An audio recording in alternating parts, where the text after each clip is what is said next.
नमस्ते माझ्या अंगणवाडी सेविका मदतनीस भगिनीनो, मी वसीमा काजी परत तुमच्यासाठी आज घेऊन आलेले एक व्हिडिओ।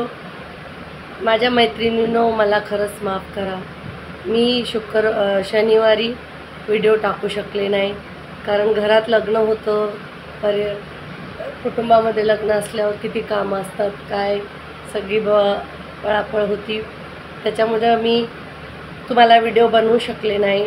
आणि दुसरं म्हणजे मतदान पण होतं आणि मतदानात आम्ही नुक्कड नाट्य करत होतो, सहभाग घेतला होता 100% मतदान घडवून आणण्यासाठी, पण असं काय झालं नाही। 50% पण मतदान मुंबईमध्ये झालेलं नाही आणि खूप लोक सुट्टीवर गेली किंवा घरी निघाली नाही किंवा जायला उशीर झाला तर लाईनीमध्ये उभे राहण्यामध्ये 50%पेक्षाही कमी मतदान झालं। त्याच्यामध्ये पण आम्ही बिझी होतो, तर व्हिडिओ बनवणं झालं नाही। असो, तो भाग द्या सोडून, ते एक आपलं कर्तव्य म्हणून आम्ही केलं। आता आपल्याला ज्या आपल्या अंगणवाडीच्या बद्दल बोलायचं आहे। मैत्रिणींनो, मला तुम्हाला एक सांगायचं आहे की जो सुपरवायझरचा GR जुना आहे त्याच्यावर आपलं युनियन ठाम आहे की आमच्या सेविकामधून 50% भरती करा, वयाची अट 55 ठेवा आणि 10वी किंवा 12वी पास मुलींना अनुभवावरून 10 वर्षाच्या घ्या। ते आपलं फिक्स आहे आणि आचारसंहिता लागू आहे। 4 जूनला सगळा रिझल्ट येणार आहे भारतातल्या चुनावाचा आणि त्याच्यानंतर त्याच्यावर निर्णय येणार आहे, तोपर्यंत तो स्थगित केलेला आहे। दुसरं झालं, आपल्या मुलींनी जी मतदानात ड्युटी झाली त्यांना भत्ता खूप कमी दिला, त्याच्यावर आपल्या युनियनने ते लेटर लिहिलेलं आहे आयोगाला आणि त्याची मागणी केलेली आहे की आमच्या मुलींना बरोबर जे BLOला आणि सगळ्यांना मिळतं मानधन तेच द्या। दुसरी सांगायची गोष्ट झाली माझ्या भगिनींनी, तर उष्णता खूप जास्त आहे।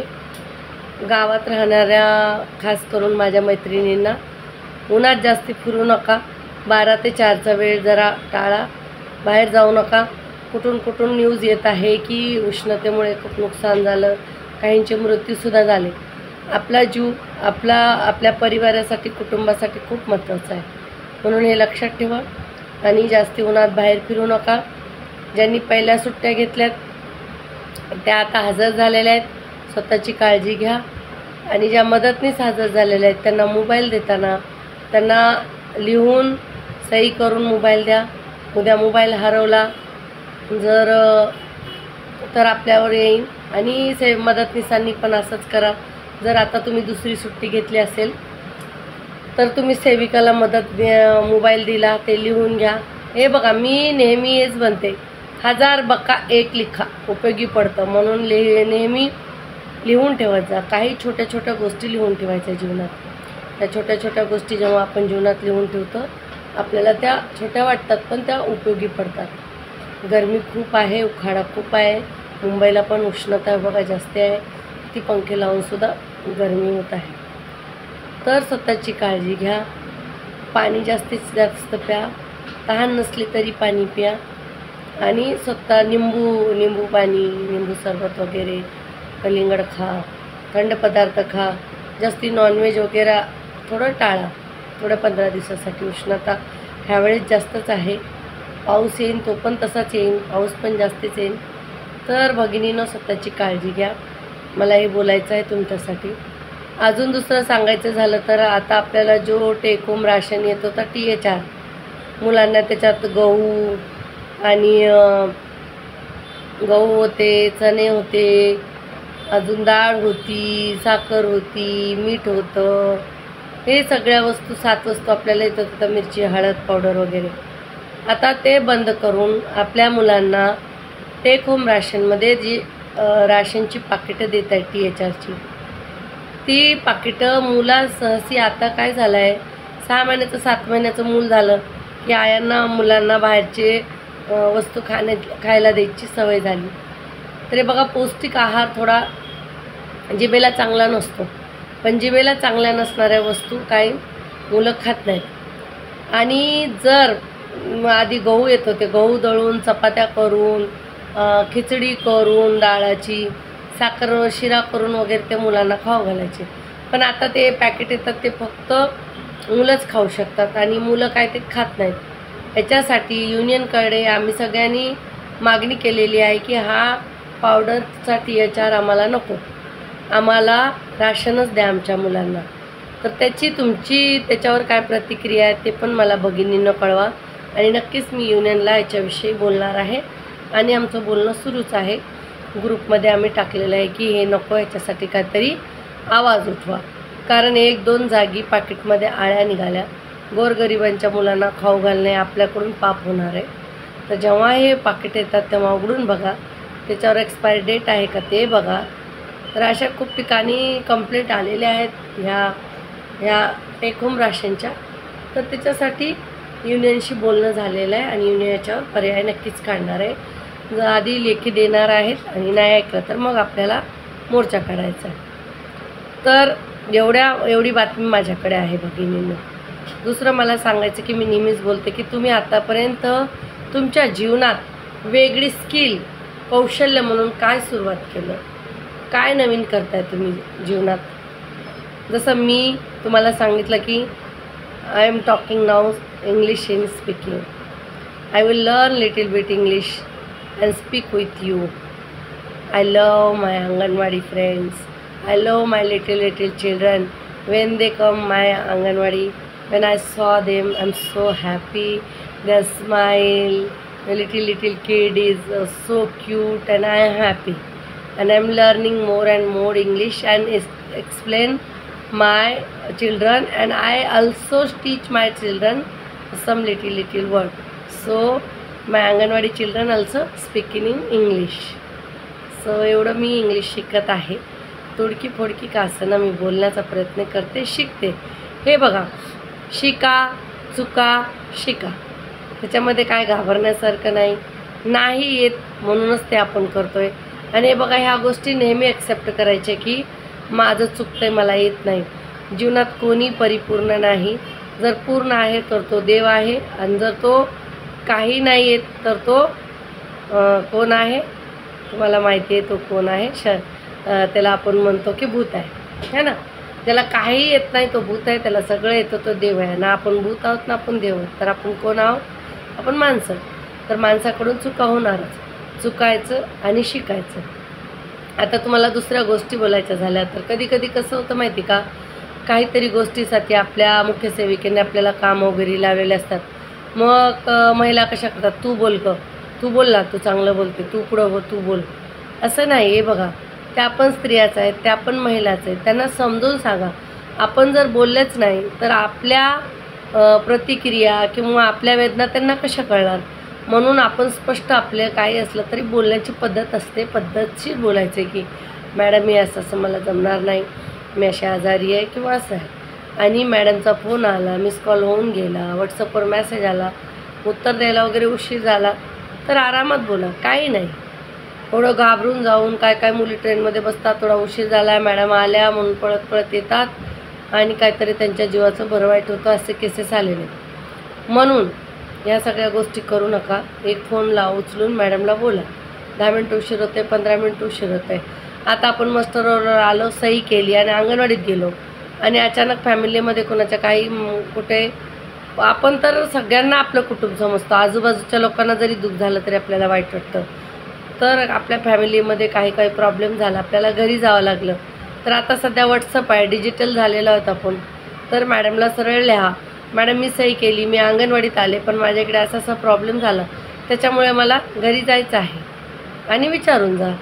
आणि मदतनीस असली तर मदतनीसला सांगून जा, मदतनीसकडे काही प्रॉब्लेम झाला सही करून सुद्धा तरी तुम्ही जाऊ शकता। आपल्याकडे माता समिती आहे, माता समितीच्या मेंबरला आपण खाऊ वाटायला सांगू शकतो, किशोरवयीन लडकींना आपण पूर्वप्राथमिक शिक्षण घ्यायला सांगू शकतो। तर एवढं घाबरून जाऊन कशी विचारू मॅडम का, ओ मॅडम पण माणूसच आहे, त्यांना पण कामाचा वरी प्रेशर असतो।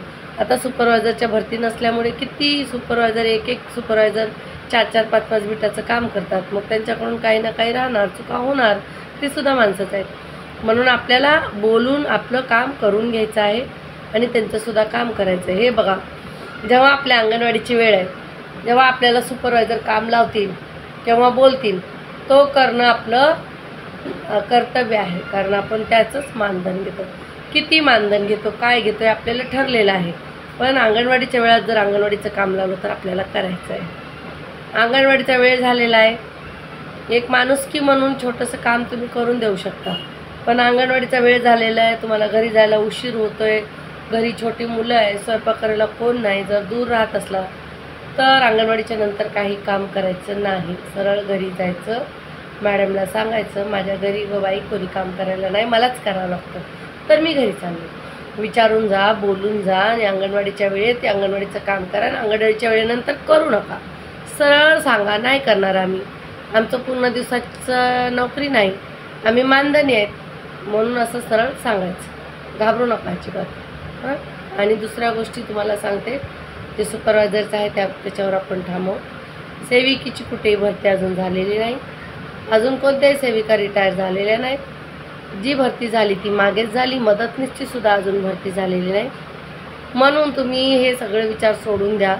जेव्हा भरती होईल तेव्हा न्यूजमध्ये येईन, सामनामध्ये येईन, दैनिक लोकमध्ये येईन, अशा मराठी न्यूजपेपरमध्ये जास्त करून आपल्या बातम्या येतात आणि आपल्याला माहीत पडताना आपण लगेच ते बातमी वाचून, जाहिरात वाचून किंवा आपल्या एरियातल्या अंगणवाडी कर्मचाऱ्यांना सांगून ठेवा.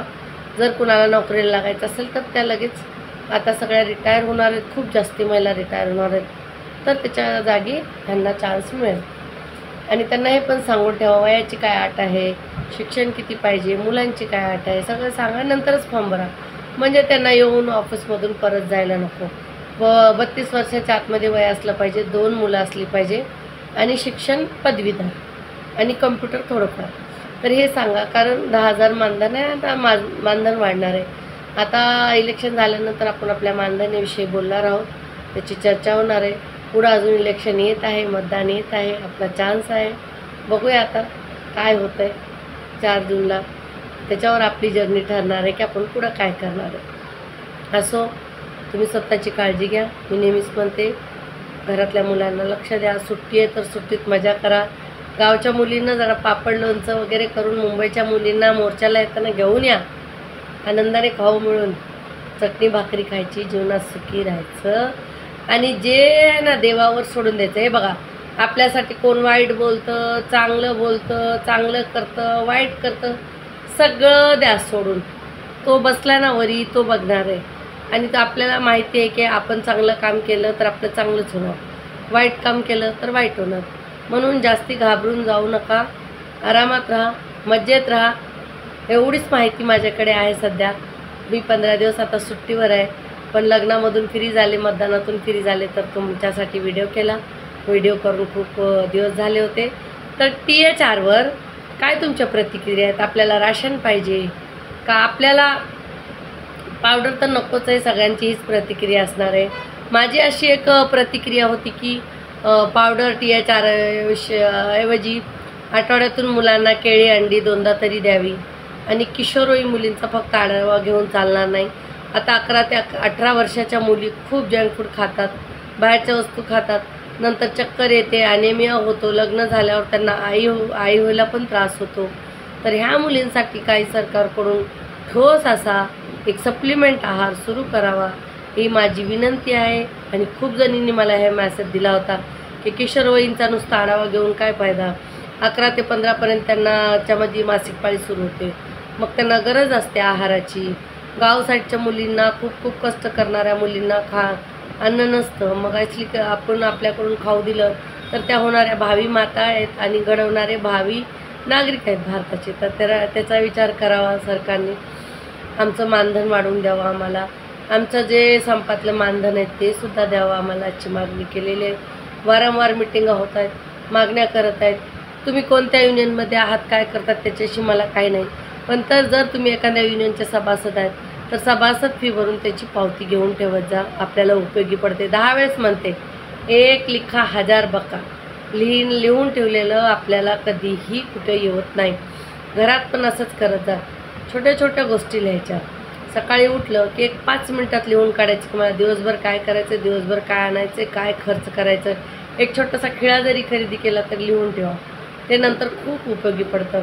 मला नेहमी सवय आहे, सकाळी उठल्यावर दिवसभर काय करायचं, काय नाही, हे सगळं मी लिहून ठेवतो. तुम्ही पण लिहून ठेवा. आणि आज एवढाच छोटा व्हिडिओ झालेला आहे माझ्या भगिनीनो. कारण मी खूप थकून गेलेले, लग्न वगैरे झालेत, घरात मतदान झाले, घरात सुट्टी आहे, घसा बसलेला आहे.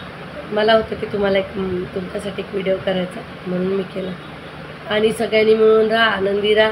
खास करून मदतनीस, सेविका भांडणं करू नका. आपल्याला इथंच राहायचं आहे. अधिकारी येतील जातील, सगळे येतील जातील, लाभार्थीसुद्धा येतील जातील, पण आपण आई बहिणीसारखं नातं ठेवा. मोठी बहीण, छोटी बहीण, आणि एक दुसऱ्यांना सांभाळून घ्या. काही चुका झाल्या तर समोरासमोर बसून एक दुसऱ्याला बोला. तिसऱ्याला मध्ये घेऊ नका. तिसरं जर मध्ये आलं तर ते ना खूप एकाच्या दोन लावून भांडणं वाढवायचा प्रयत्न करतं. म्हणून असं होतं कामा नये. मी कधीच कुणाला मध्ये घेत नाही. माझी एक सवय आहे, जीवनात सरळ सरळ चालायचं. वाकडं तिकडं चालल्याने आपलेच पाय वाकडे तिकडे होतात, दुसरं काही होत नाही. जीवनात सरळ रास्ता जाऊ. आता मला तुमच्याबरोबर काय प्रॉब्लेम असला तर मला माझ्या आजोबांनी शिकवलं की ज्यांच्याबरोबर प्रॉब्लेम झाला ना त्यांनाच सांगायचं, तो प्रॉब्लेम लवकर सॉल्व्ह होतो. आपण तिसऱ्याकडे पहिल्याचा प्रॉब्लेम सांगितला तर तिसरा जर त्याचा शत्रू असेल किंवा आपला मित्र असेल किंवा आपला शत्रू असेल तर वडाचढी करून खोटे लावून भांडणं लावण्याचा प्रयत्न करतात. कान भरणारी लोक चांगली नसतात. कान भरणाऱ्या लोकांपासून दूर राहा, सावध राहा. मंत्राने कान भरूनच फक्त रामायण घडवलं आणि म्हणून दूर राहायचं आहे आपल्याला, हे लक्षात ठेवा. काम करा, कान भरा नाही. आपलं मिळून राहा. तुझी हेल्पर अशी बोलली तुला, तुझी सेविका तशी बोलली तुला, बोलू दे. ती माझी हेल्पर आहे, माझी सेविका आहे. मी आल्यावर विचारेन. जातो तुझ्या अंगणवाडीत. पुढाकार करू नको लोकांचा. प्रत्येक मस्टरवर, प्रत्येक बीटमध्ये एक असा व्यक्ती असतो, सगळ्याची भांडणं लावून तो शेवटी बोलतो, मला सगळ्यांनी मिळून राहावं असं वाटतं. नक्की अनुभव करा ह्या व्यक्तीचा. आणि कुणाचं समोर ऐकून घेऊ नका आणि बोलू नका. सरळ त्यांचं त्यांनाच बोलायचं. सगळे सक्षम आहेत, सगळ्यांना तेवढंच मानधन आहे, सगळ्यांना तेवढंच तोंड आहे. 2 कान, 2 डोळे, 1 नाक, 1 तोंड आहे, बरोबर. काही वेगळं आपल्याला नाही म्हणून आपणच नेहमी पुढाकार घ्यायचं. त्यांना बोलू द्या, एक्सप्लेन करू द्या आपल्या गोष्टी. आपापसात वाद मिटवू नका. प्रत्येक वेळेस मी शानी म्हणून पुढे जाऊन आपली फजिती करून घेऊ नका. बोलवल्याशिवाय जायचं नाही, विचारल्याशिवाय बोलायचं नाही आणि सांगितल्याशिवाय करायचं नाही. हा नियम जीवनाचा ठेवा. सुखी राहा.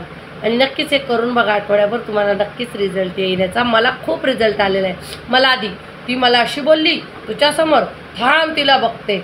विचार नाही केली, पूस नाही केली, तळात नाही गेले, गळात नाही गेले, जाऊन समोरचीला भांडून आले. असं मी करायचे. त्याच्यामुळे माझी नाते खूप तुटायचे, लोकांना वाईट मेसेज जायचा.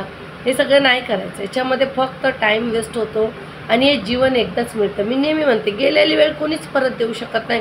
हजारो करोडो रुपये बघा. आता अंबानीकडे किती पैसे आहेत, अडाणीकडे किती पैसे आहेत, ते 1 मिनटं मागे पुढे करू शकतात का जीवनातलं?